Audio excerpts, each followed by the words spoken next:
Buenas tardes, señoras y señores. Bienvenidos a la Real Academia Sevillana de Buenas Letras. Y hoy empezamos un nuevo ciclo que, si fuera posible y si Dios quiere, pues lo tenemos previsto para varios años.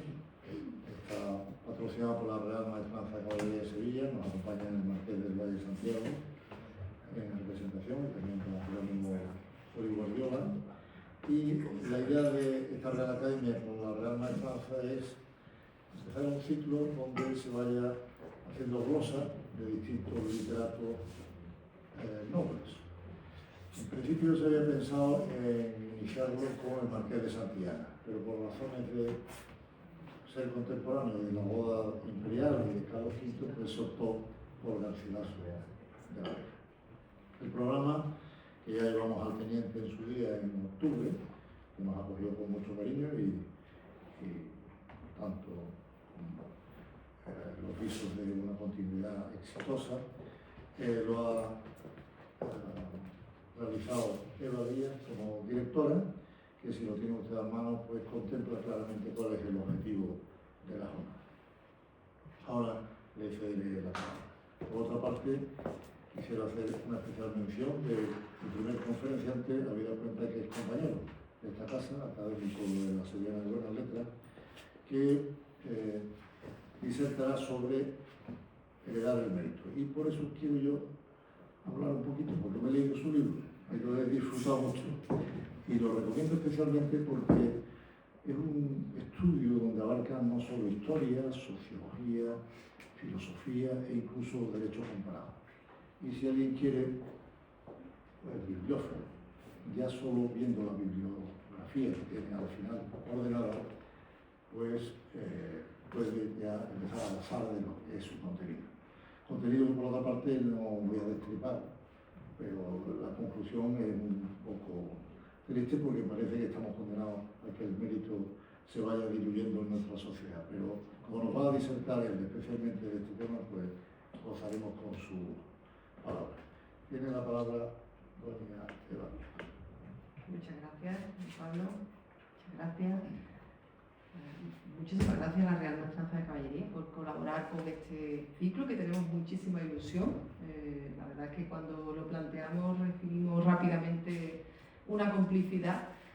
Lo hacemos con mucha ilusión y con la intención de que sea un ciclo anual para indagar, pues bueno, en un aspecto que creemos desde la Academia que se ha abordado menos, ¿no? Que es la figura del escritor de la nobleza, ¿no? Es verdad que la nobleza se ha caracterizado a lo largo de la historia, pues bueno, por ser apoyo, mecenazgo, ¿no? El mecenazgo ha sido fundamental para el desarrollo de las artes, para la propia dignidad incluso profesional y económica del artista, ¿no? De los escritores. Han permitido la circulación literaria, ¿no? de las obras, todas las grandes obras de nuestra historia literaria, pues en buena parte de ocasiones se debe a ese mecenazgo, ¿no? de estos nobles que permitieron que los escritores pudieran dedicarse a su obra literaria, ¿no? Hay otros apartados que también se han tratado, como la figura del noble aficionado a la bibliofilia, por ejemplo, ¿no? En el caso de Sevilla, pues tenemos al Marqués de Jerez de los Caballeros, al Duque de Cerclés, al Conde del Águila. Y bueno, en la figura también de las mujeres de la nobleza que han sido salonieras, ¿no? Es una figura un poco más referente en el siglo XVIII, pero que también en el siglo XIX hay mujeres muy destacadas haciendo pues esos espacios especiales dedicados a la literatura. Pero nosotros queríamos centrarnos en los escritores de la nobleza, es decir, como a lo largo de los siglos podemos descubrir una cantidad bastante importante, ¿no? Grandes personajes de nuestra historia literaria. Como decía nuestro director, queríamos haber comenzado por el principio, ¿no? Por el Marqués de Santillana y por otros personajes anteriores con los que se inicia esta historia, pero bueno, decidimos empezar este año por el tema de la conmemoración de la boda del emperador, ¿no? El repaso que queremos hacer es un repaso que va a abordar distintas etapas. sí queríamos destacar que esa idea también de cómo a lo largo de la historia, sí es verdad que en el antiguo régimen no ha sido algo, digamos, ha sido normal, es decir, encontramos con cierta normalidad escritores destacados, el conde de Villamediana, el propio Garcilaso de la Vega, don Juan Manuel, Jorge Manrique, el propio Quevedo también, ¿no? Pero sí es verdad que hay momentos, sobre todo cuando empiezan ya las revoluciones burguesas, en las que hay cierto descrédito de la nobleza e incluso descubrimos pues, escritores, ¿no? que intentan no borrar, pero al menos no destacar demasiado por su linaje, sino por su propio nombre, ¿no? Empiezan a firmar con su propio nombre. En esta jornada queremos, como decía, que tenga su continuidad y como digo, trataremos los personajes como Quevedo, queremos dedicar una de las ediciones también a la condesa de Pardo Bazán, que también es un personaje muy interesante, ¿no? Con esa figura de una mujer que es referente, una mujer de la nobleza, o personajes como Ángel de Saavedra, ¿no? el duque de Rivas. Y el año que viene también queríamos aprovechar las conmemoraciones. Muchas veces la cultura lo que nos queda es aprovechar pues bueno, esas cortadas que nos dejan hacer algunas cosas gracias a la efeméride. Y queremos aprovechar pues el centenario de la generación del 27 para dedicarlo pues, a dos personajes encima sevillanos como son Manuel Halcón y Fernando Villalón, ¿no? Que son dos aristócratas, o la figura también de Edgar Neville, que también es un personaje que forma parte de la generación del 27. Pero como decía, este año hemos querido centrarlo en Garcilaso de la Vega. Por estar dentro de esta conmemoración se han realizado bastantes actividades y en el caso concreto de nuestra academia pues hemos tenido ese ciclo muy interesante que dirige Antonio Collante y que precisamente el miércoles culminará con la intervención de Pablo Emilio Pérez Mallaína, ¿no? La figura de Garcilaso está evidentemente muy unida al emperador Carlos V, ¿no? Que bueno, un poco las bodas es lo que conmemoramos este año, sus bodas con Isabel Portugal. Él protagoniza algunos de los principales episodios biográficos de la vida del emperador. El poeta toledano sirvió a Carlos V como gentilhombre y contino, lo acompañó en su coronación imperial de Bolonia y fue capitán en las guerras de Italia y Túnez. Sin embargo, sus relaciones no fueron fáciles. La primera edición de este ciclo anual tiene como protagonista Garcilaso y durante 3 sesiones analizaremos de la mano de especialistas su relevancia en la historia española como introductor de las modas literarias surgidas en la Italia del Renacimiento. Descubriremos sus hallazgos e influencias, su labor como pionero en la lírica moderna y su apasionante biografía entre el mundo de la acción de la guerra y la reflexión creativa, sin olvidar la introspección meditativa que tuvo en su época del exilio. Tampoco olvidaremos qué ocurrió con la posteridad de Garcilaso de la Vega y de qué forma se convirtió en el canon de la literatura, ¿no? Su obra se convierte en la referencia. También curiosos episodios como la batalla poética que tuvo lugar con su figura después de muerto, cuando ya era el santón de nuestra literatura. Y también la influencia que ejerció en la modernidad. Muchos siglos más tarde, con los poetas de la generación del 27 o los garcilasistas de la posguerra. Porque asombra que este caballero de las letras fascinara tanto a los jóvenes poetas de la vanguardia. Ahí está su legado, plasmado en el poema Égloga, Elegía, Oda, de Luis Cernuda, quien además le dedicó estudios literarios. Y no, tampoco hay que olvidar que eligió el nombre de Albanio, que es el pastor de la Égloga segunda de Garcilaso, como alter ego en su libro autobiográfico Ognos. Rafael Alberti también le tributó, Marinero en Tierra, su elegía a Garcilaso, Miguel Hernández también, Égloga Garcilaso, y Pedro Salinas le rinde homenaje al tomar parte de un verso de la Égloga tercera, Pienso mover la voz a ti de vida, como título de su primer libro de poemas amorosos, La voz a ti de vida. Además, Manuel Antón Aguirre también escribió un libro dedicado completo a Garcilaso de la Vega, es decir, la huella de Garcilaso siguió muy vigente en esa vanguardia. Nuestro poeta representa la virtud del caballero de las armas y las letras. Como escribió Juan de Valdés en el prólogo a la traducción de su amigo Juan Boscán del Cortesano de Baltasar de Castiglione. Garcilaso de la Vega guardó una cosa en la lengua castellana que muy pocos la han alcanzado, que fue huir de la afectación sin dar consigo en ninguna sequedad. Y con gran limpieza de estilo usó de términos muy cortesanos y muy admitidos de los buenos oídos, y no nuevos ni al parecer desusados de la gente. Así que comenzamos este recorrido por esta estirpe de linajes nobles por la fuerza de las letras, de excelentes escritores que se erigen por encima de la genealogía de un título nobiliario, dándole prestigio por sí mismos. 6 especialistas nos recrearán en estas 3 jornadas este retrato. Rafael Atienza y Carmen Vaquero, a los que ahora presentaré. Y mañana estaremos con Begoña López Bueno, que también nos acompaña, y Luis Gómez Canseco. El jueves concluiremos con Juan Montero y Rogelio Reyes-Cano, que también es compañero de la Academia y nos acompaña. Tengo que decir que desgraciadamente ha habido un cambio en el programa porque José Solís tiene un problema familiar de salud y no ha podido estar con nosotros, no podrá estar con nosotros, pero vendrá en cambio Juan Montero, que también es un gran especialista en el periodo que vamos a abordar. Así que ahora vamos a empezar con Rafael Atienza. Voy a presentarlo, antes lo conocen, pero yo no puedo evitar hacerle este pequeño prólogo a este señor excelente, este referente. Lo conocen, Rafael Atienza es marqués de Salvatierra, es abogado y ha desarrollado su actividad profesional en el ámbito empresarial y financiero. Ha sido presidente de la compañía Helvetia, vicepresidente de la Fundación San Telmo, presidente de Estudios de Política Exterior y consejero de ABC. También es académico de número de la Real Academia Sevillana de Buenas Letras y teniente de hermano mayor de la Real Maestranza de Caballería de Ronda, además de maestrante de la Real Maestranza de Caballería de Sevilla. Entre sus publicaciones destacan diversos textos sobre élites hereditarias, las haciendas de olivar de Sevilla, las villas y casas de campo, la historia del coche de caballos o la tauromaquia. Rafael Atienza es un finísimo y culto escritor, como demuestra en su más reciente libro, que comentaba el señor director, publicado en la editorial Pretextos, Heredar el mérito, las aristocracias y el empeño dinástico.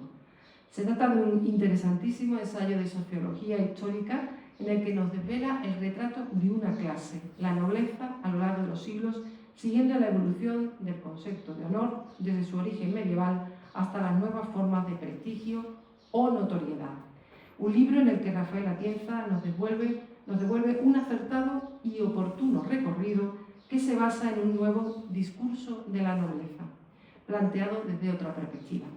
Y lo hace hasta en el título, sugerido como una provocación y un oxímoron, heredar el mérito, porque es caballero que sabe manejar como pocos el fino florete de la ironía.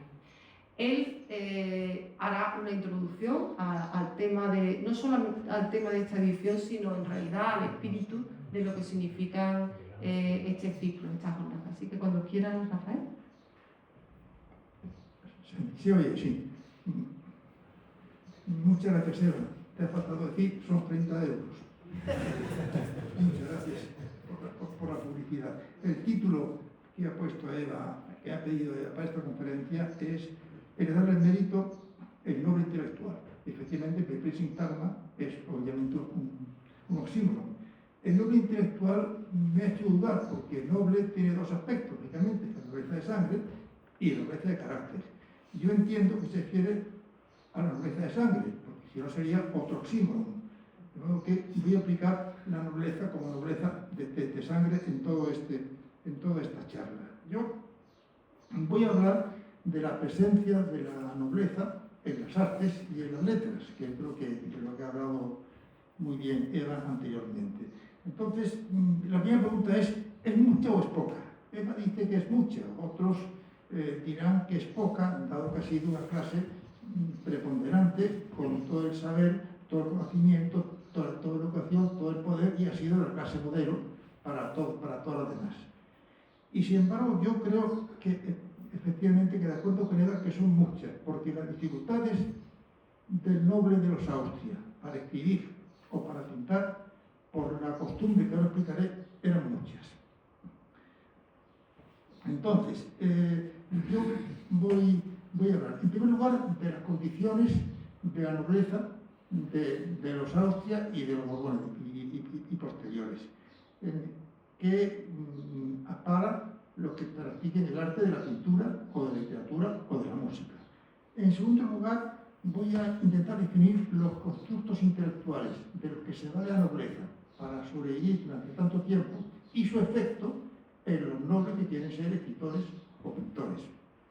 Y en último lugar, voy a hablar porque esta idea del noble intelectual me ha hecho ver que hay más paralelismo de lo que parecería entre nobles e intelectuales. Y sobre eso también, con eso terminaré mi charla. Bien, entonces, voy a empezar en el siglo XII, pero no voy a ser muy largo. La nobleza empieza a pulirse, a refinarse en las cortes señoriales francesas del siglo XII. En esas cortes empieza una literatura, la nobleza de caballerías, que fueron un éxito editorial, no editorial, un éxito tremendo. Se compraban por cientos, sobre todo las mujeres tenían un público femenino, pero también trovas y canciones cambiaron por completo el ambiente del rudo guerrero medieval hacia el refinado cortesano. Y esas cortes, ya digo, que empiezan en la segunda mitad del siglo XII, traen consigo dos modalidades que quiero hablar aquí. La primera es que trae consigo un nuevo lenguaje del amor. Es decir, el amor pasa a ser considerado la sensualidad una función ennoblecedora, en lugar de, como había sido ahora, una pasión de la que había que huir o que había que frenar. Y eso es totalmente novedoso, no se habla de esa forma del amor desde Roma. Hay muchos ejemplos.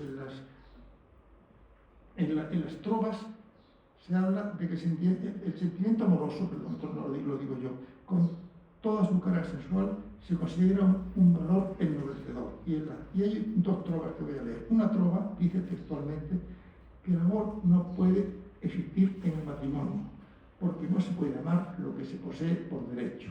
Y una endecha recitada por María de Francia en 1160 dice también textualmente: el matrimonio es un contrato de carácter social que no pertenece al registro del amor. Es decir, esto, la seducción y la sensualidad entran en la literatura y en las costumbres a partir de esas cortes. Y de ahí eso lleva al historiador Denis de Gusmont de decir, es un ejemplo muy conocido por otra parte, que el amor no ha existido siempre, es una invención francesa del siglo XII. Bien, el segundo punto que estas cortes traen son la práctica y el aprecio de la retórica, de la elegancia, de la expresión corporal, de la seducción, con un término fundamental para esta charla, que es la facilidad. Se trata de presentar como innatas habilidades que requieren gran esfuerzo. Se trata de presentar como naturales cosas que necesitan mucho aprendizaje para que así la letra pueda distinguirse. Pero todo tenía que ser fácil, todo tiene que ser natural. Nada puede ser esforzado ni aprendido. Todo va contra el trabajo, que es la esencia de la literatura y de la pintura y de todo. Esa figura se completa, acaba de mencionar Eva, la directora de este ciclo, a Castiglione. Castiglione ya remata la idea del cortesano y lo dice con estas palabras: debe comportarse con descuidada desenvoltura. Su lenguaje debe parecer espontáneo. Debe escribir, pero no exhibir lo que escribe. Y debe, por supuesto, practicar la música, bailar y pintar, pero todo ello sin aparente esfuerzo. Es decir, esa falta de esfuerzo es la esencia del comportamiento noble. Todo lo contrario, a ganarse la vida con el trabajo. Y eso hace más meritorio y más difícil que los nobles puedan competir con un Shakespeare que vivía de vender sus obras. Bien, con esto quiero decir que la nobleza impone a la sociedad occidental su idea de la cultura como una cuestión desinteresada, natural, de puro goce estético personal. Y los humanistas, a los que ha aludido Eva, hablando de los que vivían en compañía o protegidos por otros nombres, al ver esto contribuyen a mostrar ese desdén por el trabajo remunerado. Con lo cual se sigue hablando de la facilidad y, de hecho, los artistas todavía hasta hoy tienen un halo de inspiración y de facilidad que es muy difícil quitarlo cuando casi todo su trabajo responde a trabajo intenso, como debe ser. Es verdad que en el 19, también lo he hecho en el director, surge una burguesía muy rica y muy culta, pero también entonces surge el romanticismo. Y el romanticismo vuelve a estas raíces del egotismo y de la inspiración. Le voy a leer unas palabras de un libro de Javier Omar,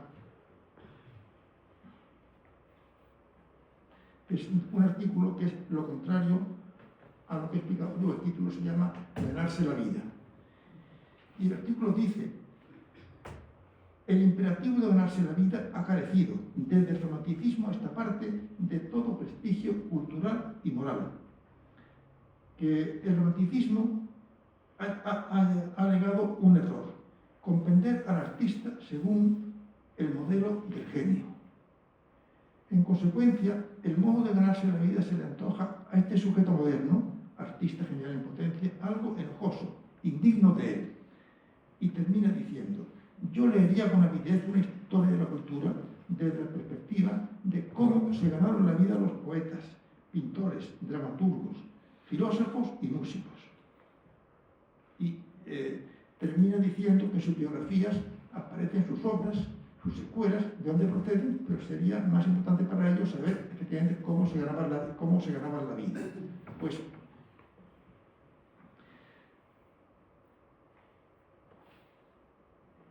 volvemos a esto. Los principios que le permiten a la nobleza sobrevivir tantos siglos no facilitan las carreras literarias de los nobles. Estos principios, tengo que decir, tuvieron un enorme éxito. Es decir, hay un dicho general, un pensamiento general de que la nobleza es la historia de una decadencia por incompatibilidad con los bienes que se mueven. Y no es así en absoluto. La nobleza tuvo un éxito tremendo que duró un milenio, desde el año 1000 hasta la guerra del 14. Y además que obtuvo un resentimiento y una uniformidad asombrosos en una ciudad como la europea, que es una ciudad la más crítica que la historia ha conocido. La sociedad europea, heredera de Grecia y Roma, no tenía prejuicios, era desprejuiciada, valerosa, inventiva, revolucionaria, y ello hizo más difícil la vida de la nobleza, pero le permitió generar, justamente por esa dificultad, los anticuerpos con que defenderse del virus burgués y meritocrático durante un milenio, porque la nobleza ni siquiera murió de muerte natural. Para que cayese tuvo que venir la guerra del 14, la revolución del 17, en la que cayeron, creo que fueron 14 entre monarquías y imperios. Naturalmente ya desapareció la nobleza, pero compitió y estuvo presente hasta entonces. A la nobleza entonces, por terminar este apartado, acaban con ella el fin de la monarquía por una parte y la llegada del contribuyente y del votante por otra. Entonces, iba a decir efectivamente que el principio de que los nobles era lo más aplicado para llevar asuntos de Estado tuvo una aceptación enorme hasta el mismo siglo XX, lo cual realmente es curioso. Y entonces, el constructo intelectual al que me refería antes, que justifica la nobleza, es primero la doctrina griega. Es decir, primero, Aristóteles es el primero que dice que son necesarias una serie de personas sabias, acomodadas, inteligentes, que estén por encima de la media y que puedan poner los intereses generales por encima del interés particular. Esa labor no se podía pedir a pobres mortales que tendrían que ganarse la vida. Ganarse la vida es lo peor que se puede dar en el mundo de la nobleza. Entonces, ahí la nobleza del siglo XI, los señores de la guerra que vivían en sus castillos, dicen: esos somos nosotros, solamente nosotros. Por nuestra educación, patrimonio y superioridad podíamos atender a los principios generales, a los intereses generales por encima de los nuestros. Y con ese discurso, insisto, la nobleza llega hasta el siglo XX. La prueba de la aceptación de este discurso, por medieval y anticuado que pueda parecer, y porque siempre tuvo movimientos en contra, es una cita que tengo aquí de Tocqueville, que parece muy indicativa, de su viaje a América. Tocqueville, en su libro de la democracia en América, que escribió en 1831, no en el siglo XII, dice: en América he encontrado un hecho del que siempre había dudado, que las clases medias pueden dirigir un Estado. Eso lo hizo Tocqueville a mediados del XIX, es decir, 60 años después de la Revolución Francesa. Eso hace ver el éxito de este constructo nobiliario. Claro, ese constructo nobiliario es el que se resume en la expresión nobleza obliga, que es una expresión que se ha mantenido hasta hoy mismo, porque al final es el desinterés, el sacrificio. Uno hoy día a nuestros gobernantes y hacen el mismo discurso, se muestran el desinterés, la disposición, el espíritu de servicio, las obligaciones irrenunciables, lo mismísimo que decían sus antepasados en el siglo XI. Es decir, ese discurso no ha cambiado en un milenio y sigue sin cambiar. Cambia la gramática y la sintaxis, pero es el mismo, es una autojustificación por sus buenos deseos para seguir gobernando. Claro que aquí ahora hay elecciones. Entonces, no me quiero perder, ni ustedes se pierdan. Quiero terminar, esto me salgo un poco, hasta ahora he seguido la cuestión esta, porque estoy hablando de dificultad para escribir, pintar o componer música de un noble, pero me permito un paréntesis, porque este discurso de nobleza obliga lo aplican también en los últimos años los presidentes de las grandes empresas del IBEX. Uno lee en Expansión una entrevista con un presidente de una gran empresa y nunca habla de ganar dinero, habla de beneficencia, de ecología, del planeta, de filantropía, de la región. Son cosas realmente curiosas. Es decir, cualquier gran director empresario que habla en el IBEX nos suelta la homilía edificante. Realmente estamos en el siglo de las homilías y eso es una ofensa a la inteligencia y a los accionistas. No, esto no lo hacen ellos, lo hacen sus jefes de imagen. Pero si ellos pensasen así, yo no invertiría en esa empresa, lógicamente. Realmente es el modelo que se sigue. Bien, el segundo constructo de la nobleza es el papel que tiene que hacer. Entonces la nobleza tiene claro que no busca la cúspide social ni la económica, sino el poder, la cúspide del gobierno, la cúspide del Estado. Y a esa cúspide del Estado la nobleza sacrifica la familia y el patrimonio, que no es poco sacrificio. Sacrifica la familia con el mayorazgo, porque el dejar fuera a todos los hijos e hijas, el dejar en la calle al resto de la familia y concentrar todo el patrimonio en el mayor, realmente es un gran sacrificio que se hace para sobrevivir y lo consiguen. Y también sacrifica el patrimonio, porque al vincular todas las propiedades quedan amortizadas, no se permite disponer de ellas. No pueden disponer de ellas ni ellos ni sus sucesores. La única función de esas propiedades, de esos patrimonios vinculados, es que sus rentas pueden servir para pagar la carrera política o la actuación de gobierno de los sucesivos primogénitos, porque el gobierno cuesta muy caro. De hecho, muchas familias nobles europeas fueron arruinadas por seguir su obligación de ser dirigentes políticos. Y el gobierno sigue siendo muy caro ahora, aunque sea más barato, es aún más caro, pero ahora tenemos una joya que es el contribuyente, lo cual cambia todo. Entonces, continúo por esto. Hemos visto un menosprecio por el dinero, lo acabamos de ver, un menosprecio por la buena administración, todo está vinculado, una condena del comercio con la riqueza cultural que aporta, además de la económica. Todo esto va acumulando dificultades para el intelectual, como se quiera, o pintor o artista, noble, porque un pintor noble, ¿para quién pinta? No puede vender sus cuadros, no puede retratar por dinero, no puede hacer exposiciones, no puede juntarse con pintores, porque los pintores son todos, tienen todos un oficio manual, son gente, no voy a decir de perfección, son gente de oficio finis, no tienen limpieza de oficios. Entonces, han pintado incontables nobles y mujeres nobles, es una afición común. Y sin embargo, en ningún museo o en pocos museos vemos obras de la nobleza, porque les falta el oficio, que es otra condena, les falta la escuela, les falta el trabajo, les falta la competencia y les falta el estar junto a otro que practique el mismo oficio. Por eso hay tan pocos cuadros de una cosa tan sabida por los historiadores como es la afición a la pintura de los nobles. Y lo mismo se puede decir de la música, de la composición. Hay unos cuantos nobles, sobre todo en el 19, y en Rusia particularmente, pero no tanto como pudiera haber.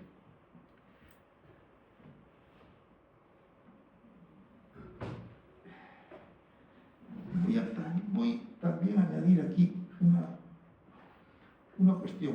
La nobleza, que tengo dicho antes, la nobleza sale de la vida pública a principios del siglo XX y entra otra élite, que ha durado un siglo.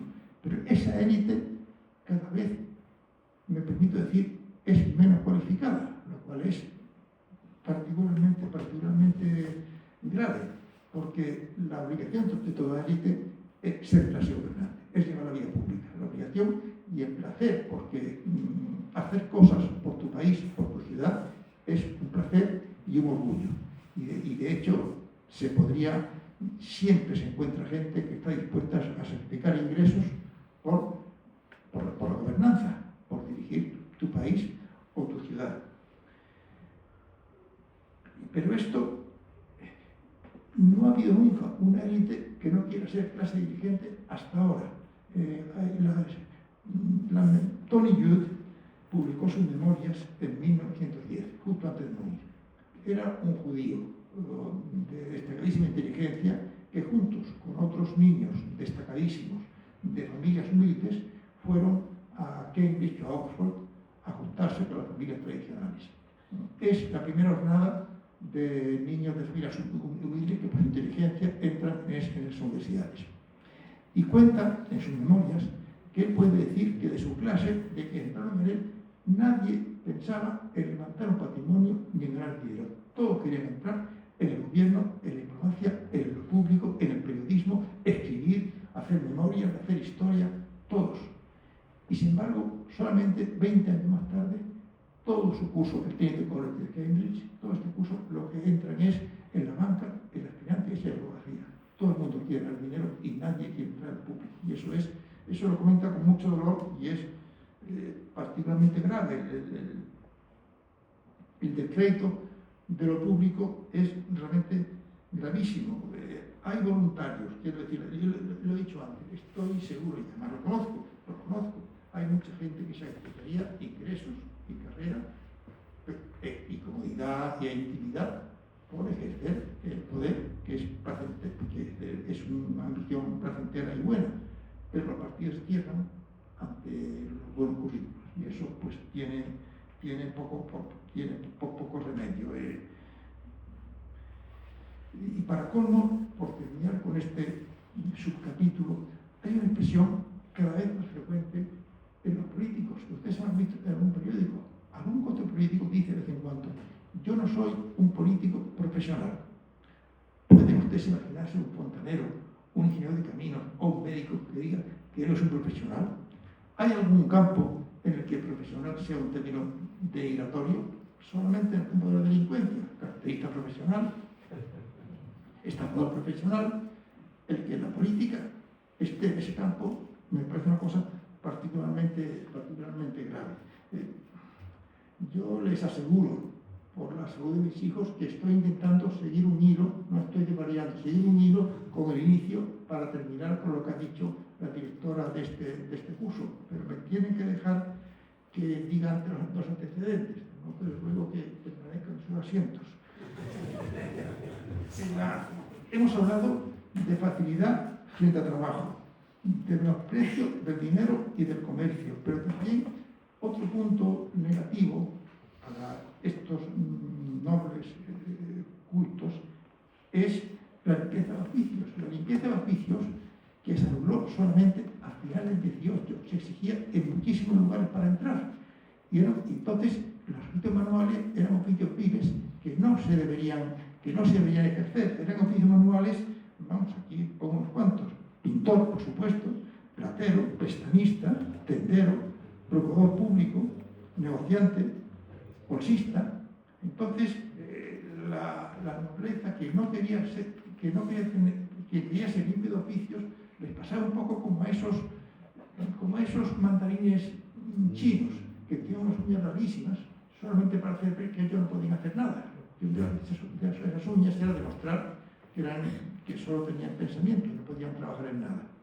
Pues eso es también una historia antigua. Aristóteles y Cicerón despreciaban el trabajo y decían que eran tareas de esclavos. Ellos hablaban de otium cum dignitate, que era la obligación del ciudadano. En el Renacimiento, vivir como un noble quería decir disponer de tiempo, no tener que ganarse la vida. Que por cierto, hoy, por primera vez, tener tiempo, que siempre ha sido un lujo, hoy solo tienen tiempo los partidos. No conozco a nadie que diga que le sobra tiempo. La gente le encanta decir que está apresurada, incluso lo que hablan en las revistas del corazón dicen que estar siempre pendientes de su quehacer, es decir, perder el tiempo, tener tiempo que perder ha sido un lujo hasta ahora mismo que nadie lo admite. Esto voy a leer la ley de la anulación de la limpieza de oficios, que es de 1783, solamente un párrafo. Ayer intenté hacer por escrito esto para entregarlo, no me dio tiempo. Hoy he intentado hacerlo un resumen, tampoco me ha dado tiempo y así manejo ambas cosas. Esta ley dice: declaro que no solo el oficio de curtidor, sino también las demás artes y oficios de herrero, sastre, zapatero, carpintero y otros a este modo son honestos y honrados, que el uso de ellos no envilece la familia ni la persona que lo ejerce, ni la habilita para obtener los empleos municipales en que estén avecintados los artesanos y menestrales que los ejercitan. Esto lo tienen que decir en el siglo XVIII, después de la Revolución Francesa.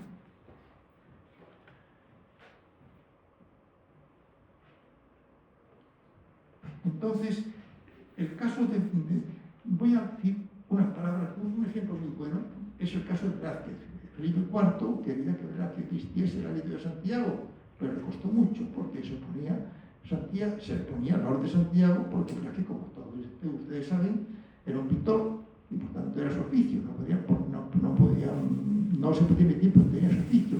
Y un texto de su defensa, que lo hizo un caballero de Santiago, venía a decir, y les digo los términos porque lo podemos facilitar: tan notoria es su destreza, esa habilidad que tiene para pintar a su gusto. Y esa habilidad, dicen, es gracia y no oficio. Y con eso puede entrar Velázquez, en el orden de Santiago.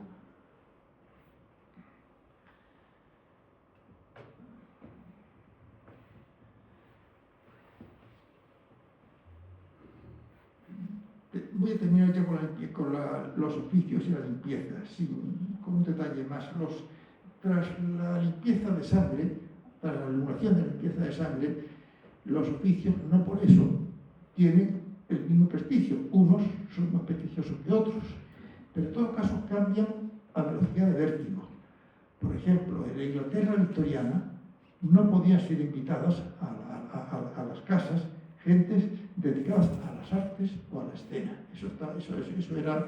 Eso era de lo peor. Y en las novelas de la maravillosa Edith Wharton pueden ustedes ver que en Nueva York de principio del siglo estaban también vetados en los grandes bailes los profesionales del arte o de la cultura. Es decir, eso ha cambiado totalmente. Ahora los artistas son la flor de todas las fiestas, pero además de eso, la nobleza compite con los artistas.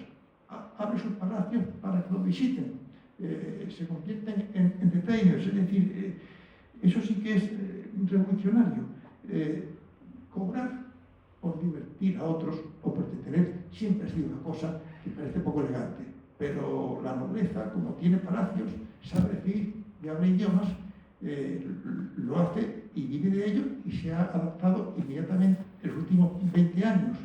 Yo recuerdo, si me permiten, hace un año que fui a ver el cuadro de Velázquez de la Galería Doria Pamphili, que ahí te hacen ¿cómo se llama esto? Una audioguía, y en esa audioguía venían 18 idiomas. Entonces, en 18 idiomas, una voz puntuosa, deliciosa, dice: soy el 14º príncipe de Doria Pamphili, mi familia vivió aquí, recorre usted conmigo, y recorre su familia, todo esto en 18 idiomas, es decir, ya es la misma empresa del turismo la que toma esa voz. Y no tomé mucho tiempo. Bien, voy a...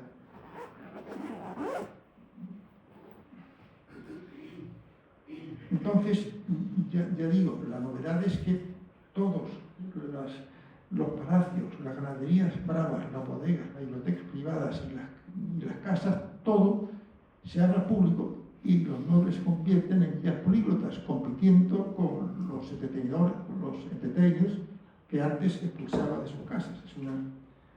Y voy a terminar con una cosa que he visto y que estaba escribiendo como consecuencia del título que de la semejanza entre intelectuales y aristócratas, que es enorme, porque el intelectual sustituye al aristócrata durante su siglo de vida. El intelectual tiene un siglo de vida, prácticamente, desde el principio del siglo XX hasta las redes sociales que acaban con ellos. Y sustituye como dirigente al aristócrata. Y los paralelismos son muy grandes y los voy a intentar trazar aquí. El intelectual no es un especialista, sino una persona que se apoya en su prestigio como novelista, filósofo u otra profesión para opinar sobre las más diversas materias. Pero se ocupaba de esas materias como si se tratase de una actividad no profesional, como si se sintiese llamado, como si fuese una obligación en busca del buen común, justamente lo que hacía la nobleza que lo empecé yo.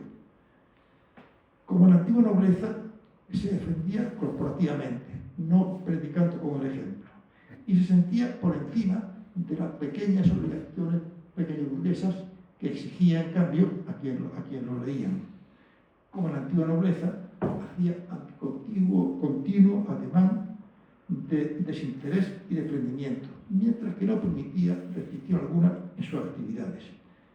Se permitía algunas veces excesos y ello no le impedía lo cotidiana la homilía y su posición como árbitro de la moral y de la ética. De hecho, hay ciertas profesiones que otorgan a quienes la quieren una idea de que por su profesión no puede ser tentado por la mendacidad y la codicia. Y por eso, además, cuando esas personas son tentadas, como es habitual, todos somos humanos, el escándalo es mucho mayor. Las personas son los intelectuales, los sacerdotes, los médicos, los científicos, los notarios. Hay una idea de que están más libres que el común de los mortales de la tentación de mendacidad o codicia. Y de ahí el escándalo, la perplejidad y el linchamiento social cuando se ve que son tan proclives como los humanos a defender sus intereses por esos intereses. Pues lo mismo ha sucedido durante siglos con la aristocracia gobernante, que al igual que los intelectuales nunca pudo estar al nivel literario que de sí mismo había trazado.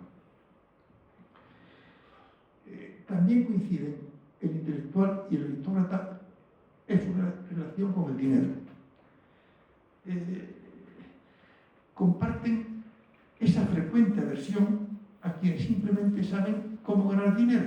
Ese tipo de gente inculta a lo mejor, soez a lo mejor, nada refinado a lo mejor, pero que simplemente se maneja bien y sabe ganar dinero, han sido criticadas por nobles e intelectuales toda la vida. Eso es una historia de siempre. El mercader es sujeto de burlas en la Europa moderna y de censura en la contemporánea.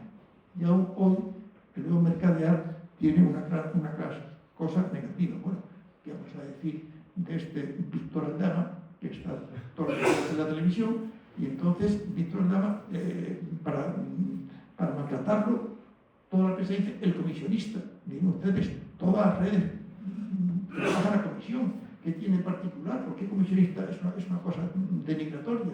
Yo no sé, porque los compañeros seguros o las farmacéuticas no salen y hacen publicidad en favor de la comisión, no tienen. Y el frente comisionista no se puede decir, es un insulto. Por otro lado, estoy terminando. Ambos buscan el poder, pero su aproximación no puede ser más diferente. La nobleza lo busca porque es su función, mientras que los intelectuales buscan el poder de forma clandestina. Nunca admitirían sus anhelos de poder o su cultivo de influencias. Y las zancadillas y sortidas intrigas se llevan a cabo con discreción. Ya estaría bien un libro con las zancadillas y jugarretas de los intelectuales, por lo inteligentes, clandestinas y sofisticadas que han sido siempre. En fin, como en el caso de la aristocracia, estoy terminando, es el revestimiento de dignidad, filantropía y superioridad moral el que no le ha permitido mantener la ejemplaridad que de ellos se esperaba. Pero si hubiera que buscar aquello en lo que más se parece el intelectual a la aristócrata, es en su melancólico gusto por la decadencia. Decía Víctor Hugo que la decadencia es el placer de la tristeza, y a ese placer se han dedicado los intelectuales aún con más pasión que los aristócratas. Tanto unos como otros relatan en sentido descendente la biografía colectiva del mundo, y como todo placer no conduce a hacer las cosas bien ni es fuente de acción vital alguna. Muchas gracias.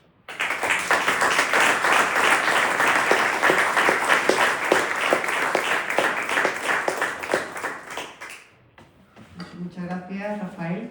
Bueno, yo creo que ha sido una introducción a este mundo por el que vamos a pasear en estos días. Muy brevemente, apenas 5 minutos, mientras Carmen se dirige a su lugar y preparamos el PowerPoint, ¿vale? Pero no se vayan. Bueno, muchísimas gracias, Carmen, por estar aquí con nosotros.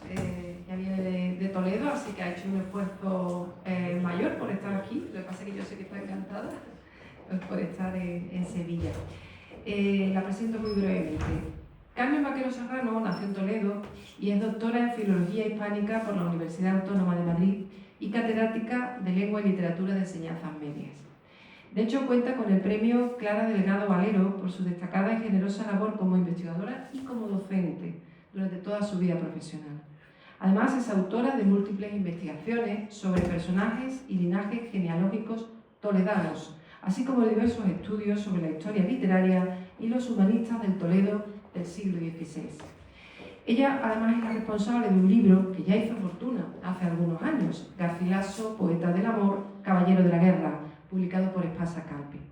Carmen Vaquero Serrano es un referente en la investigación archivística y documental, como ha desvelado precisamente en la biografía que ha dedicado a nuestro protagonista, Garcilaso, príncipe de poetas, una biografía, publicada por Marcial Pons. En un bosque de legajos, siguiendo el hilo de las madejas del tiempo y el olvido, Carmen Vaquero nos ha desvelado en este libro cuánto queda aún por saber de quien durante siglos ha sido el canon poético clásico de nuestra historia literaria. Siguiendo la pista de los legajos, los documentos notariales, la densa red de la memoria escrita resguardada en los archivos y fondos documentales, nuestra invitada nos ha mostrado increíbles nuevas perspectivas y matices biográficos de Garcilaso de la Vega, así como demuestran su biografía de Garcilaso y, además, en diversos estudios, aparecen de la niebla del pasado desconocidos personajes que formaron parte de la biografía del poeta. Su investigación parece una quest, ese género en el que el investigador nos va contando la historia de una investigación incluso desvelada con suspense, y donde la historiadora se convierte en una detective del tiempo, alumbrando las penumbras del pasado. Así surgen personajes como la dama toledana Guiomar Carrillo, Beatriz de Sá, su imposible amor portugués, o Camila, la pariente pastora que a todos ocultaba. Un libro en el que encajan las piezas de un complejo rompecabezas, La vida de Garcilaso, un trabajo que podemos considerar la biografía definitiva. Ella está aquí para hacer ese repaso a la biografía que servirá como introducción a este curso. También quiero darle la bienvenida a su hermana, Valle Vaquero, porque es autora, ya es novelista, autora de una trilogía literaria precisamente sobre la vida de Garcilaso. Ya ven qué curioso, las dos hermanas, una da la versión histórica y la otra la versión literaria. El título de sus novelas, El dulce fruto de la primavera, Garcilaso y Guiomar, Duro campo de batalla y Desde el mar de Lusitania. Bienvenida a las dos. Carmen, cuando tú quieras.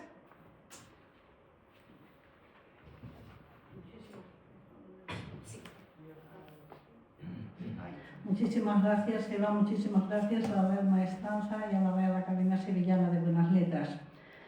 Voy a hablarles de Garcilaso, la vida de un príncipe de poetas, pero especialmente de sus amores. Y lo primero que les quiero contar es el nombre. Garcilaso es un nombre muy extraño porque se ha fundido el nombre con el apellido. El apellido, como saben, era Laso de la Vega, que todavía existe en Sevilla, y en la Edad Media y en el siglo XVI los varones fusionaban el nombre con el apellido.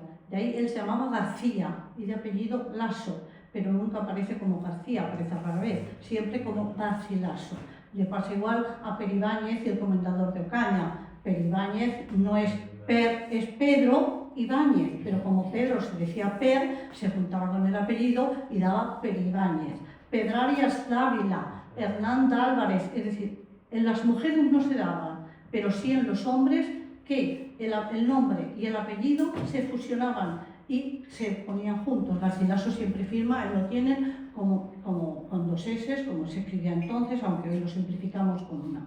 Y otra de las cosas que quiero comentar al principio es el efigie. Este es el único retrato posiblemente veraz de Garcilaso, es el de su sepulcro. Tampoco tenemos total seguridad. Y todos esos que encuentran en la red y en los libros de texto son falsos. No pueden ser él de ninguna manera. Ya lo dijo el Marqués de Laurencin en 1914, que Garcilaso, cuando lo vean en la red y busquen Garcilaso, yo les llamo el monigote. O sea, el monigote con la cruz de Alcántara o con la cruz de Calatrava. Garcilaso fue caballero de Santiago. Por lo tanto, todos esos que vean con distinta cruz que no sea la de Santiago, que todos ustedes conocen de sobra, pues no es Garcilaso. Esta quizás sea, y fíjense bien en ella porque es muy curioso lo que voy a contar. Bueno, este es mi libro, Garcilaso, príncipe de poetas. Sabemos que Garcilaso nace en Toledo hacia 1499, lo dice muchas veces, y en concreto en un soneto que habla del patrio, celebrado y rico Tajo. Patrio significa entonces la patria, entonces no era España. La patria era el lugar donde uno había nacido. Por lo tanto, cuando él dice patrio, es que ha nacido en Toledo, porque siempre saben que Garcilaso habla del Tajo. ¿En qué año nació? Hacia 1499. Miren, es imposible que sepamos en qué año exacto nació Garcilaso, porque no hay documentación. Es decir, las parroquias no lo apuntaban, los apuntaban los bautizos. Esto hasta casi Trento no sabe. Pero leyendo el testamento de Garcilaso veo que él, bueno, todos ya saben que los testamentos de la época toda la gente se encomienda a la Virgen, a los santos, a todo el mundo, pero en la familia de Garcilaso solo él, ni su padre, ni su madre, ni sus hermanos se encomiendan a un santo. Y es, como verán, dice, las orales misas por su alma, por el purgatorio, tal. Y por último dice, 30 misas por mi alma en conmemoración de San Jerónimo. Y curiosamente, cuando él muere, deja en su casa un gran cuadro de San Jerónimo. ¿Por qué si no era el santo familiar? Porque los santos familiares eran Pedro, Juan, San Pedro, San Juan, y no San Jerónimo. Bueno, yo de ahí deduje que si en el año 1529, que es cuando él hace el testamento, deja 30 misas, Garcilaso es dejar poquitas misas, como ven no deja muchas, deja 30 misas a San Jerónimo, es porque él probablemente había nacido el día de San Jerónimo, que como saben es el 30 de septiembre, de hacía 30 años. Si yo a 29 le resto 30, me voy a 1499. Esto naturalmente es una hipótesis y no lo puedo demostrar con documento. Bueno, vamos a la familia. Como saben, la familia de Garcilaso es una familia noble.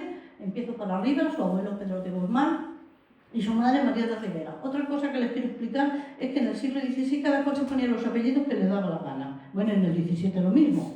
Es decir, en una familia puede haber 3 hermanos que uno se llame Pérez, otro García y otro López. Y son hermanos.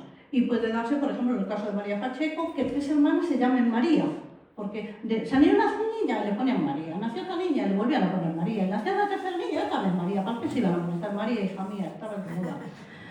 Entonces, ¿qué pasa? Ahí tenemos, primero, los hijos de Pedro de Guzmán y María de Rivera son Pedro Suárez, que morirá enseguida, Sancha de Guzmán. Esta es capital, porque es su madre y esta es una auténtica intelectual. Antes hablaba Seba, gracias, que no te he dicho, gracias por todo.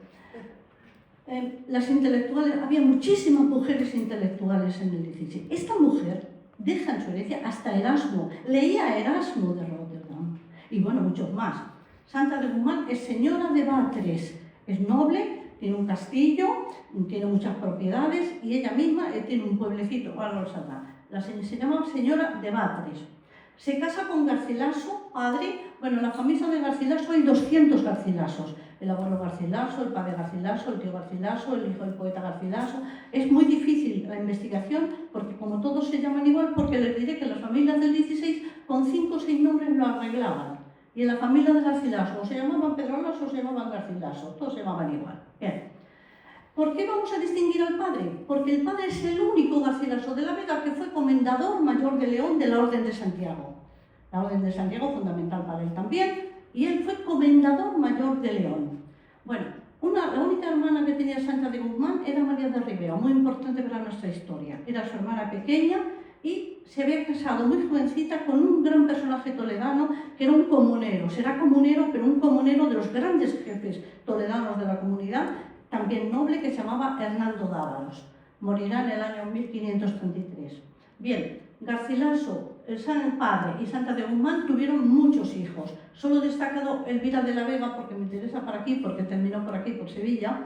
Elvira de la Vega, que era la mayor de las chicas. Pedro Laso, que es el hermano mayor, el que le dará el mayorazgo y todo. Como explicaba don Rafael, es el que se quedará con todo. Muy importante, ya lo veremos. Garcilaso, que era segundón, y otros hermanos pequeños y hermanas. Pero fíjense que María de Rivera, casada con el comunero, tenía que haber puesto la línea intermitente, porque tuvo una hijita por ahí que se llamó Magdalena de Guzmán, no hija de su marido. El primer amor. El primer amor de Garcilaso, según sus poesías, es un amor que tuvo en su niñez y en su adolescencia, y aparece en la Éloga segunda. Todo esto se desarrolla en el castillo de su madre, en el castillo de Batres, que es un pueblecito que está al lado de Navalcarnero, Griñón, muy cerquita de Madrid, que antes pertenecía a Toledo, pero ahora pertenece a Madrid. Bien, ¿qué dice Garcilaso en la Éloga segunda? Dice: desde mis tiernos y primeros años, a aquella parte me inclinó mi estrella. Tú conociste bien una doncella de mi sangre y abuelos descendida. Él dice descendida. Más que la misma hermosura bella.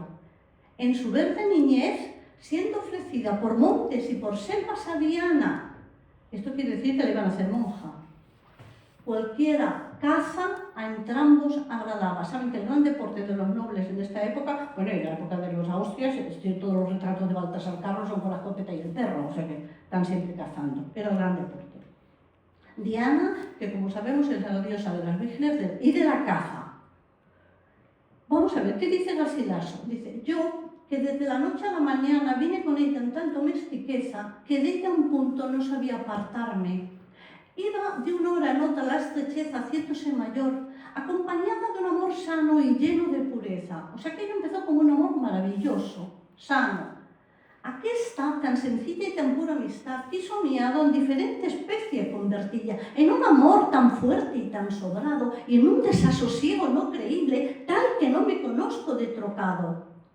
El placer de miralla, con terrible y fiero desear, sentí mezclarse. De la pureza habíamos pasado a otra cosa ya, Ya era una pasión desbordada. Bueno, les diré que hubo un intento de violación. No lo he traído, porque ¿para qué? Pero hay un momento en que el pastor albanio agarra a la pastora, la agarra fuertemente con intenciones non santas, pero ella muy lista. Y entonces la pastora empieza a gritar. Ya saben que las mujeres tenemos miles de tricuñelas para salir adelante de situaciones difíciles. Y ella dice: ¡ay, mi prendedero! Prendedero quiere decir broche. ¡Ay, mi broche de oro, si es perdido! ¡Oh, cuidada de mí, mi prendedero! Desde aquel valle aquí se me ha caído. Y le dice al barrio el pastor: mira, no se cayese allá primero, antes de aqueste, al val de la Ortiga. Fíjense en el val de la Ortiga. Ningún comentarista de Garcilaso, ni los clásicos ni los modernos, habían localizado este valle. Y lo dice clarísimo, es el val de la Ortiga. Ahí está, al lado de Batres. Es la carretera que va a Batres, y si ven, ahí arriba pone Val de Ortiga, y aquí debajo pone otra vez Val de Ortigas. No cabe la menor duda. Estos eran cazaderos, es decir, lugares de caza que estaban pegados al castillo de Batres. Solo encontraron un Val de Ortiga por Zamora y por lejísimos, pero estoy segura de que se refiere a los cazaderos que estaban pegados al castillo de Batres, donde el pastor y la pastora iban a cazar. Y ahí ella pues se escapa porque se le ha caído el broche y él le dice que busque en el Val de la Ortiga. Bien, en el archivo capitular de Toledo, leyendo testamentos, un día me encuentro con este testamento de María de Rivera, la hermana de doña Sancha de Guzmán, que dice: Indei nomine amén. Sepan cuantos mi testamento vieren, como yo, doña María de Rivera, hija legítima del señor Pedro de Guzmán y de la señora doña María de Rivera, y mujer que soy, estoy casada, de Hernando Dávalos, mi señor y madrino. Bien, y bueno, este es mi testamento, pidiéndole al Señor perdón, como muy gran pecadora. Esta mujer empieza, bueno, que decir un testamento que no es pecador puede ser normal, ¿no? Pero dice: con humillado y contrito corazón, como muy necesitada de su infinita misericordia, de la misericordia de Dios, piedad y perdón de todos mis pecados. ¿Pero cuántos pecados está hecha mujer? Cuando yo he cometido por mis malos pensamientos, deseados y consentidos. O sea, no solo he pensado mal, sino que lo he hecho. Y por mis vanas y malas palabras, y por mis feas y abominables obras contra el acatamiento que debía a su divina majestad, y contra los preceptos de nuestra católica ley, y contra mis prójimos, y contra mi propia alma. ¿Qué ha hecho esta mujer? ¿A quién ha matado? ¿Qué ha hecho esta? Esto lo está haciendo en vida de su marido en el año 25, haciendo su testamento. Bien.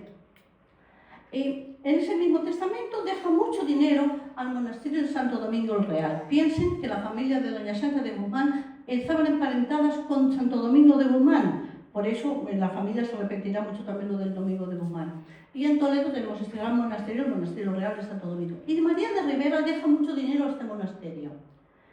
Y es aquí que en el año 74, en Simancas, de 1574, me encuentro este documento. Bueno, busco. Dice: la dicha doña Magdalena de Guzmán, monja del monasterio de Santo Domingo el Real de Toledo, dijo que conoció a la dicha doña Sancha de Guzmán y a doña María de Rivera, su hermana de doña Sancha, la cual dicha doña María de Rivera fue madre de esta testigo. Lo está diciendo claramente, pero Hernando Dávalos y María de Rivera no habían tenido hijos. Nunca tuvieron hijos.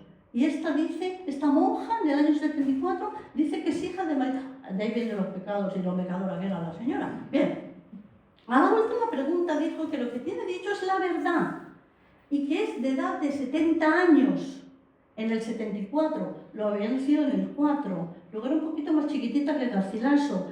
Era hija bastarda de su madre. ¿Quién había cuidado a esta niña? Porque si yo soy la mayor de las hermanas y una hermana mía pequeña tiene de estrangis una niña, pues yo me la llevo a mi casa y no se entera nadie y yo cuido de mi niña, porque como si fuera una más. Y de hecho doña Sandra la cita muchas veces en el testamento. Y que no le toca en este principio ningún interés. Esta está confesando, lo dice 2 veces, que es hija de doña María de Rivera y sobrina carnal de doña Sancha de Guzmán. Si recuerdan en la égloga segunda, decía el poeta, que la pastora era de su sangre y abuelos descendida. La única prima hermana de Garcilaso es esta, no tuvo más. La única que viene de sus abuelos es esta, es indudable. Bien, ahora me vengo aquí a Sevilla porque en el año 1511 un personaje muy famoso, sevillano, Luis Portocarrero, conde de Palma, que es alguacil mayor, alcalde y alguacil mayor de Écija, 24 de Sevilla y corregidor de Toledo, se casó con la hermana mayor de Garcilaso, Leonor de la Vega, en 1511 y se vinieron a vivir por aquí. Ya Elvira nunca volverá a Toledo, siempre estará por aquí, por Sevilla. Llega Carlos I. Voy a ver, porque voy tan deprisa.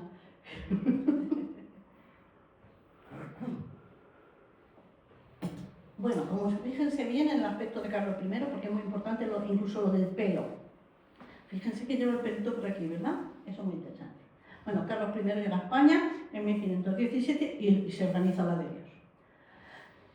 Empiezan las sublevaciones para la guerra de las comunidades y Garcilaso va al emperador que va a ir, está en La Coruña, porque va a partir de La Coruña a coronarse, y allí en La Coruña lo nombra continuo. Continuo quiere decir un caballero que acompaña de continuo al rey, y lo hace en La Coruña en el año 1520, cuando ya Garcilaso, es que no he leído el documento, pero cuando ya Garcilaso había participado en un gran alboroto que hubo en Toledo en 1519 contra el rey. Bueno, como sabemos, es que los tengo que poner de todas maneras al futuro. No corresponden, son mentiras. Estas imágenes son fakes, totalmente fake, ¿verdad? Porque no tengo un cuadro del Duque de Alba cuando era joven, el futuro Duque de Alba, don Fernando Álvarez de Toledo, el gran Duque de Alba, y de Boscán, que tampoco tengo imagen de joven. Pero los pongo porque con ambos estuvo en La Coruña y con ambos se trataría siempre. Fueron sus grandes y fieles amigos. Insisto en la cabellera. Llega la guerra de las comunidades. Bueno, pues la guerra de las comunidades, como saben, para Toledo fue terrible, terrible, terrible. Estuvo implicada toda la ciudad en el año 1520. Como saben, cuando los comuneros pierden la batalla de Villalar, el 23 de abril de 1521, al día siguiente los matan, a los caudillos. ¿Quiénes eran? Pues ya sabemos que era Juan Padilla, ¿verdad? Juan Bravo y Maldonado, el de Salamanca. A los tres les costó la vida. Pero resulta que otro de los jefes comuneros de Toledo, que en una hora, con su oratoria, porque era el discípulo de Pedro Mártir, había convencido a Toledo para sublevarse antes que Padilla, este señor le cae pena de muerte. El emperador le condena a muerte. ¿Y entonces qué hace? Se va, se exilia. ¿A dónde se exilia? Los Lasso tenían una finca muy en Extremadura y vivían muy cerca, tenían un castillo precioso, y se exilia a Portugal. Entonces se va a Portugal, porque le habían condenado a muerte, y allí se queda, en Portugal.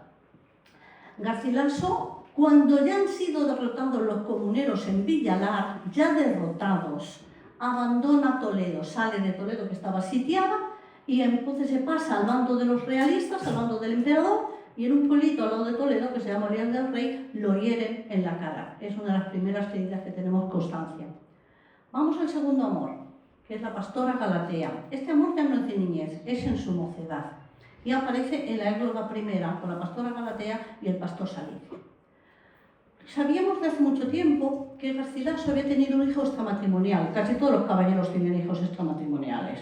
Y Garcilaso lo dijo en su testamento, en 1529. Dijo así: don Lorenzo, mi hijo, se ha sustentado en alguna buena universidad y aprenda algo, ciencias de humanidad, hasta que sepa bien en esta facultad, y después si quiere que estudie y que siempre lo sustenten, etcétera, etcétera. Pero no lo sabíamos más.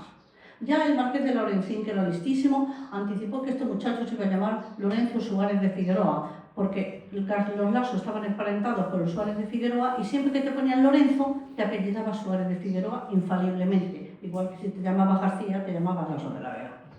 Bien, el pastor Salicio está muy enfadado con la pastora Galatea.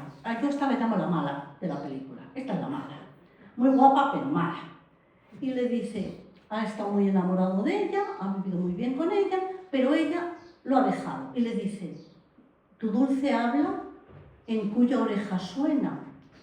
Tus claros ojos, ¿a quién los volviste? ¿Por quién tan sin respeto me trocaste? Tu quebrantada fe es promesa absoluta de fidelidad. Tu quebrantada fe, ¿dó la pusiste? ¿Cuál es el cuello que como en cadena de tus hermosos brazos ayudaste? No hay corazón que baste aunque fuese de piedra, viendo, y esta es la única imagen erótica, en Garcilaso es muy poco erótico, muy poco, pero esto es de lo poquito erótico que hay. Dice, viendo mi amada hiedra de mi arrancada, en otro muro asida, y mi parra en otro olmo entretejida, que no se esté con llanto deshaciendo hasta acabar la vida. Salid sin duelo, lágrimas corriendo. Voy a llorar porque se ha ido con otro. Bien. Bueno, y aquí aparece. Esto fue ya definitivo para mi investigación. Y es que en el archivo de los Condes de Sitio, en Madrid, encontré un día este documento. Dice, Indei nomine amén. Sepan cuántos esta carta de donación, se lo leo, se lee bastante bien, se lo leo yo, si tienen, bueno, como se lo voy a explicar. Indei nomine amén. Sepan cuántos esta carta de donación y mejora vienen, como yo, doña Guiomar Carrillo, hija de los muy magníficos señores Hernando de Rivadeneira y doña Teresa, su mujer, difuntos, que sean en gloria, vecinos de esta ciudad de Toledo. Cuando vean una barra transversal quiere decir punto, una pausa. Es decir, una señora que se llama Guiomar Carrillo, que es de Toledo, y habla que es hija de un caballero, porque era un noble también, Hernando de Rivadeneira, que están difuntos. Pues hasta ahí todo bien, ¿vale? Dice, digo que por cuanto yo, siendo como era mujer libre y no desposada, ni casada, ni monja, ni persona de orden ni religión, tuve amistad. En el 16 y en la Edad Media, cada vez que pone una chica o un chico, tuve amistad, quiere decir me acosté con, pero todos se acuestan con. O sea, no había ninguna novedad. Una de Toledo que se acostaba con alguien, pues una más, ¿verdad? Tuve amistad del muy magnífico caballero Garcilaso de la Vega. Tampoco me decía nada, porque como Garcilasos hay 200, digo, vas a ver cuál será este. Se había acostado con Garcilaso. Bien, dice, del caballero Garcilaso de la Vega, hijo de los muy magníficos señores, don Garcilaso de la Vega, comendador mayor de León. ¿Quién era el Garcilaso que se había acostado con Guiomar? El poeta, no cabía ninguna duda. Y añade, y doña Sancha de Guzmán. Esto es blanco y botella, ¿verdad? Ya difuntos, que hayan gloria, vecinos asimismo que fueron de la dicha ciudad. Punto. Y ahora ella lo está diciendo entre un notario y dos curas. Ha llamado un cura a dos curas y un notario. De hecho, apunte usted lo que yo le voy a decir. Y le dice, entre mí y el dicho Garcilaso hubo amistad, ya los entendemos todos, ¿verdad? Hubo amistad y cópula carnal, voy a dejarlo claro. Y cópula carnal, pero voy a insistir, mucho tiempo, de la cual cópula carnal, yo me empreñé, lo natural, yo me empreñé del dicho señor Garcilaso, y después del preñado que viene, el parto, y dice, y parí a don Lorenzo, como había dicho Laurencín, Suárez de Figueroa, hijo del dicho señor Garcilaso y mío, siendo asimismo el señor Garcilaso hombre mancebo y suelto, sin ser desposado ni casado, al dicho tiempo y sazón. Y ahora yo vengo a dar dinero a mi hijo porque mi hijo lo necesita, porque no le están dando dinero, su padre se ha muerto. Bien, los Rivadeneira eran una de las 5 familias más nobles que había en Toledo en el siglo XVI. Venían de Galicia, habían estado en Valladolid y su escudo era este. Bueno, aquello es una vidria en colorines, pero lo he puesto para que lo vean. El único escudo que se conserva es este, que está en el pueblo de Toledo. Bueno, pues ya sabemos que Guiomar se ha acostado con Garcilaso el poeta. Y un día, entrando en la charla, cuando acabo la charla, dijo que esta Guiomar había sido muy mala. Lo digo yo espontáneamente por las poesías. Digo, y esta debió de ser muy mala y dejó al poeta por otro. Y a la salida me paran 2 jóvenes y me dicen que tengo razón. Pues muchas gracias. Digo, ¿y lo pueden demostrar? Dice, sí, lo podemos demostrar. Digo, pues entonces demuéstrenmelo. Dice, sí, es que hemos entrado en la Academia Real de la Historia, en la Academia de la Historia, y lo hemos visto. Digo, ¿lo han visto? Dice, sí, está allí bien clarito que Guiomar engañó a Garcilaso porque tuvo otra hija. No me digan, sí, y este es el documento. Vamos a ver, bueno, es que tendría que mirar un bolígrafo. Está así vertical, como hacia el medio ven que está en vertical. Ahora se lo pongo clarito. ¿Ven ahí está en vertical? Bueno, ahora se lo pongo derecho, no se preocupe, porque soy que lo lea. ¿Ven que la segunda vez leí un periquillo Guiomar Carrillo? ¿Lo ven? Bueno, ahora lo pongo aquí. Ahí lo tiene. Allí, la segunda que pone, doña Guiomar Carrillo. Y se abre una llave. ¿Ven? Y en la llave arriba pone Lorenzo de Figueroa. Es verdad, el hijo que tuvo con Garcilaso. Pero debajo, bueno, esto tardé 3 meses y tuve que al final irme a la Real Academia de la Historia de Madrid para que los grandes paleógrafos, porque yo ya era incapaz. Yo leía, por supuesto, María D., pero no leía más. María D., una gran paleógrafa, por cierto, descendiente de Becker, que hay en Toledo, me leyó la última palabra. Y la última palabra pone monja. María D., monja. Bueno, y ya en la Real Academia de la Historia, don Jaime Olmedo me dijo, mira Carmen, me voy a arriesgar, pero yo creo que pone Jesús, pone IHS, María de Jesús monja. Digo, pues lo hemos arreglado, porque para buscar en Toledo una María de Jesús monja en el siglo XVI me puedo volver loca. Bien, pero no importa, se aclaró enseguida, porque apareció todo documento en Simancas, donde ella, Guiomar Carrillo, dice que deja por sus hijos naturales, ella no se ha casado porque no ha querido, pero deja 3 hijos naturales, no 2 como ponía en el documento anterior, deja 3. Don Lorenzo Lasso, ¿han visto que ahora ya no se llama Suárez, ahora se llama Lasso? Bueno, pues lo que hacían así toda la vida. Y doña María de Guzmán y doña María Ponce de León. Esta es la monja. Y no se llamaba María de Jesús, se llamaba María Ponce de León. Monja profesa en el monasterio de San Miguel, en la dicha ciudad de Toledo. Pero es que yo esta monja la tenía estudiada y sabía quién era el padre. El padre de los nobles de Toledo, conocidísimo, que es el que le ha quitado la novia a Garcilaso. Es este. Vamos, ese me lo he inventado, este no es, este es falso también, porque no lo he contado. Pero ¿qué dice Salicio? Salicio está enfadadísimo, porque Galatea, que es mala, se ha ido con otro. Y le dice Salicio, ¿no soy pues bien mirado, tan disforme ni feo, que aún ahora me veo en esta agua que corre clara y pura? Y cierto, no tocar mi figura con ese que de mí se está riendo. Trocar a mi ventura, salir sin duelo, lágrimas corriendo. Me ha quitado la novia y me tiene destrozado.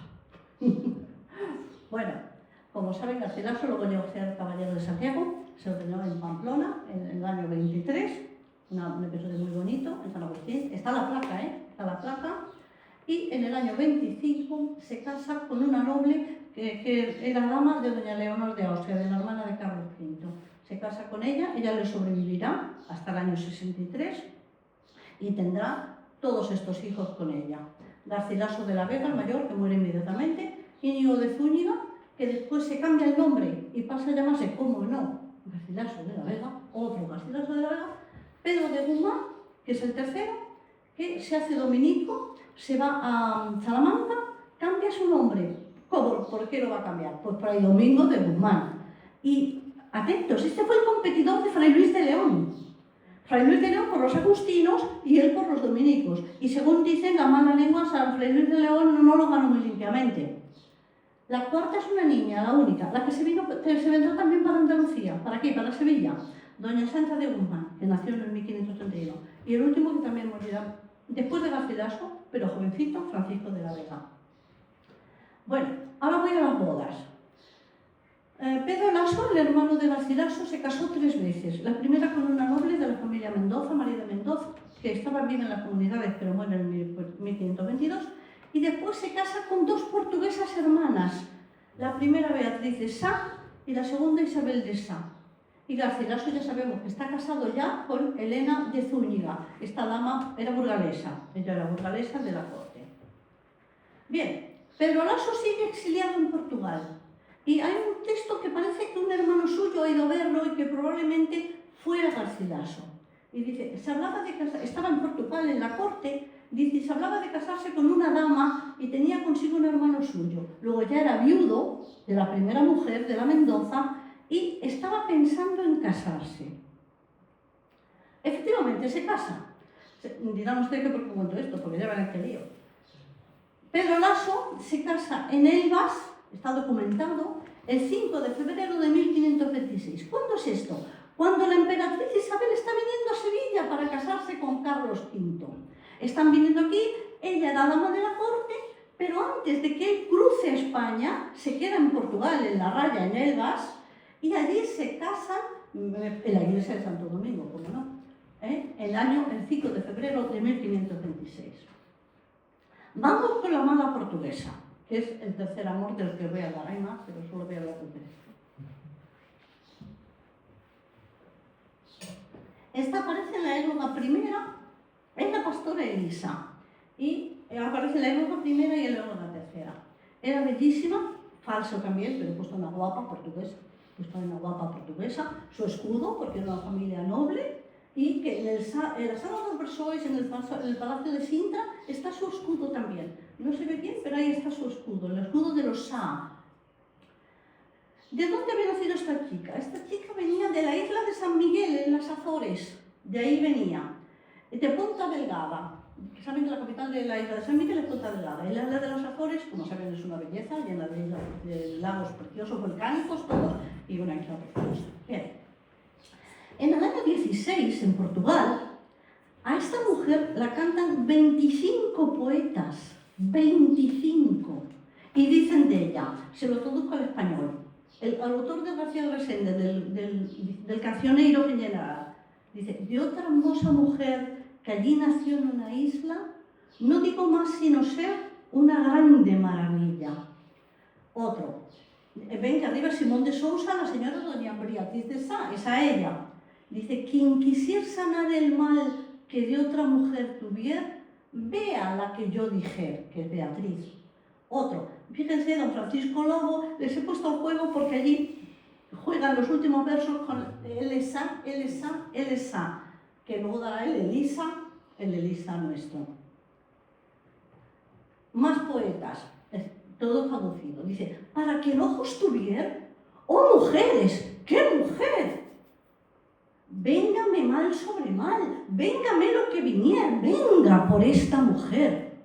Otro, así quien se quiera bien y cierto placer quisiera, huya de aquí esa mujer. ¿Cómo sería? Me han dicho. Bien, Gil Vicente también la canta y curiosamente, bueno, lo he puesto antes, ¿verdad? Jugaba con el Elsa, que lo tengo ahí. Bueno, llegamos a Sevilla, a la gran boda, el 11 de marzo de 1526. Bueno, eso se lo voy a contar porque se lo saben ustedes de sobra, ¿verdad? La boda con Isabel. Les tengo que decir que yo no tengo documentado que Garcilaso estuviera aquí en la boda. Yo no lo tengo documentado. Y yo lo que no tengo documentado no lo digo.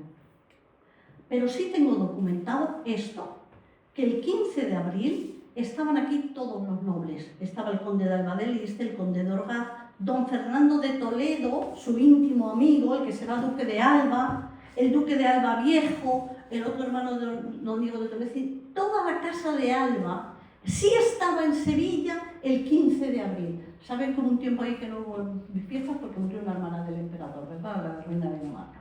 Entonces, ahí se estudia. De ahí que puedo deducir como hipótesis que Garcilaso estaba también con ellos, porque Garcilaso iba pegadito a los Alba, siempre estaba pegadito a los Alba, probablemente, vamos, casi seguro. Vamos, si yo me atreviera y fuera una osada, diría que estuvo en Sevilla. Bien, ahora vamos con doña Beatriz, vamos a ver quién era la Sá. Fíjense, en Toledo, bueno, en Toledo y en toda España, a mí mi profesor don Fernando Lázaro Correter me enseñaba que a las mujeres en España está permitido ponerle el la con el apellido, y podemos decir la Cantudo, la Jurado, la Caballé, la no sé qué. A esta mujer en Toledo la llamarían la Sá. Ha venido la Sá, la guapa, la Sá. Y de la Sá sale muy fácilmente Elisa, sale facilísimo. Vamos a ver quién era. Les traduzco del portugués. Esto me lo encontré en el archivo de Ponta Delgada, en San Miguel. No sabían nada de ella, pero me sacaron legajos y legajos de un cura portugués que había estado en España y había hecho muchos libros sobre los linajes españoles. No, portugueses. Azorianos, mejor dicho. Y dice, doña Beatriz de Sá fue dama de palacio en tiempos del rey don Manuel, la cual doña Beatriz se crió con el rey don Joao III, y marchó con la princesa Isabel de Portugal cuando casó con el emperador Carlos V. Y en el camino, siendo muy privada de la princesa, don Pedro Laso de la Vega, el que participara en las comunidades de Castilla, andando fuera de la gracia del dicho emperador, se casó con doña Beatriz, lo cual se efectuó. Pero es que Pedro Laso era muy listo. Si yo me caso con una dama queridísima de la emperatriz, voy a lograr dos cosas. Primero, que me devuelvan todo lo que me han quitado, porque le habían quitado todos sus bienes. Segundo, que me perdonen. Él no cruza, pero cruza a su mujer a Sevilla. Y aquí en Sevilla van a ver lo que ocurrió. Dice, estando casada con él, bueno, y por ella le fueron tornadas las villas de Arcos, Bagres y Cuerva, sus posesiones, y otras de las que antes era señor. No olvidemos que le habían quitado todo. Estando casada con él, se trajo con ella a su hermana doña Isabel, segunda hija de Gaspar de Bentencourt. Estos son los conquistadores de Canarias, los Bentencourt, por dama de la emperatriz. Atentos. Y murió doña Beatriz sin tener hijos de don Pedro Laso. Muere. ¿De qué muere una mujer joven? Como murió la emperatriz, igualito que murió la emperatriz. Una mujer joven, ¿por qué se muere? Casada. ¿De parto? De parto. La mayor parte de las mujeres de portuguesas que vinieron, bueno, y las españolas, se morían de parto. Emperatriz Isabel en Toledo, el 1 de mayo de 1529, y esta verán que se muere de parto en Toledo, sin haber tenido hijos.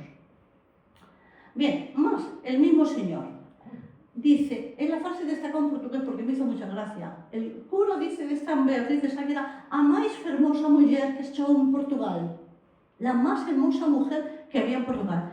Las mujeres portuguesas eran las más guapas de la época, sin duda alguna. Eran guapísimas. Y esta era la más guapa de Portugal.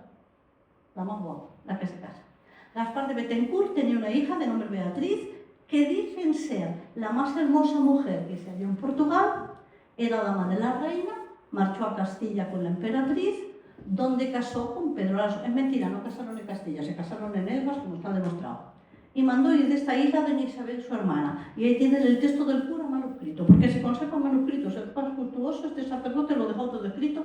Ahora está publicado en las Saudades de Terra, pero se conserva el manuscrito. Bien, ¿y qué pasa en Sevilla? En mayo del año 26, nada más casarse los emperadores. Dice, por la presente se le alzaba el dicho destierro aquí a don Pedro Laso, ¿verdad? Para que pudiera estar y andar por todas las otras ciudades, villas y lugares de estos reinos españoles, exceptuando la corte y la ciudad de Toledo, con 5 leguas alrededor. Es decir, perdonad. Pedro Laso ya iba a acampar por España como le hubiera dado la gana. Bien. Naturalmente, ¿de qué fue referirse a Granada? Saben que los emperadores iban a Granada de luna de miel. Allí no estuvo Garcilaso. Esto ya lo sabemos cierto. Pero en Granada se tiene lugar la conversación famosa entre Boscán y Navallero, el embajador de Venecia, donde le dice que empieza a practicar los versos italianos, y él dice que sí, mas esto no bastaba a hacerme pasar muy adelante si Garcilaso, con su juicio, no me confirmara en esta demanda. Boscán es buen poeta, pero desde luego no llega a descalzar a Garcilaso. Y esto empieza en Granada, en el verano de 1526. Bueno, Beatriz de Ságueda la tenemos en Toledo desde julio de 1526 a febrero de 1529. ¿Y qué dice el pastor en la Época Primera? Va a hablar de una portuguesa que se ha muerto de parto. Y dice, verte presente ahora me parece en aquel duro trance de Lucina. El trance de Lucina es el parto. Y aquella voz divina con cuyos son y acentos a los airados vientos pudieran amansar, que ahora es muda, se ha muerto. Me parece que oigo que a la cruda inexorable diosa demandabas en aquel paso ayuda. Y tú, rústica diosa, ¿dónde estabas? Y tú, ingrata, riendo, dejas morir mi bien ante mis ojos. Beatriz de Sá se muere en Toledo y es de un parto, no cabe la menor duda. Y en la Égloga tercera le hace un epitafio y dice, que finge que habla ella, y ella dice, Elisa soy, en cuyo nombre suena y se lamenta el monte cavernoso. El monte cavernoso es Toledo, porque tiene un hueco, ¿verdad? Testigo del dolor y grave pena en que por mí se aflige nemoroso el pastor. Y llama Elisa. Elisa boca llena responde el Tajo y lleva presuroso al mar de Lusitania. ¿Dónde había nacido Beatriz? En el mar de Lusitania, en las Azores. El nombre mío, donde será escuchado, yo lo fío. Yo estaba segura de que Beatriz de Sá había muerto pronto, como en el año 30 o 31. ¿Por qué estaba segura? Porque hay un interrogatorio que le hacen a Pedro Laso y él a otro personaje y le preguntan en el año 32 si saben que el dicho don Pedro Laso se concertó de casar con la dicha doña Mencía de Bazán, con una prima suya. Y doña Mencía, luego si en enero del 32 Pedro Laso se quiere casar otra vez, quiere decir que es viudo. había sido viudo. ¿Viudo de quién? Si en el año 26 se había casado con Beatriz de Sá. De la Sá, no quedaba la menor duda, era viudo de ella. Bueno, me lo rebatieron algunos investigadores hasta que apareció este documento que ya no se puede ver. Perdón si me alargo, corto, lo dejo. Bueno, pues yo creo que cuento esto y ya lo dejamos, ¿eh? El 11 de marzo, perdón. No, sí.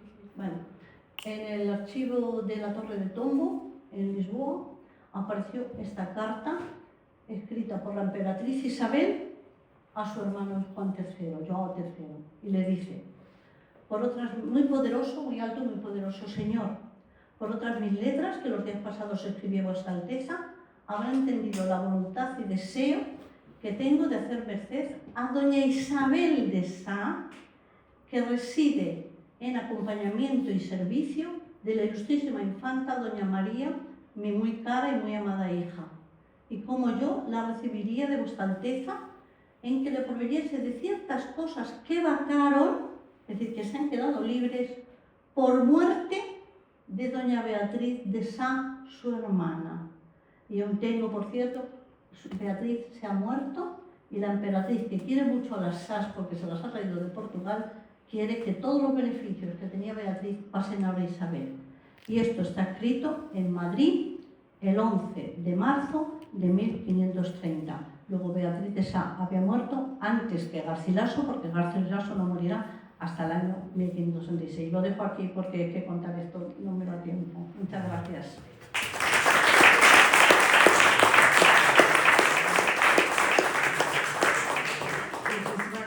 Muy interesante, además que ojos de una buena paleógrafa, ¿eh? Bueno, admirable.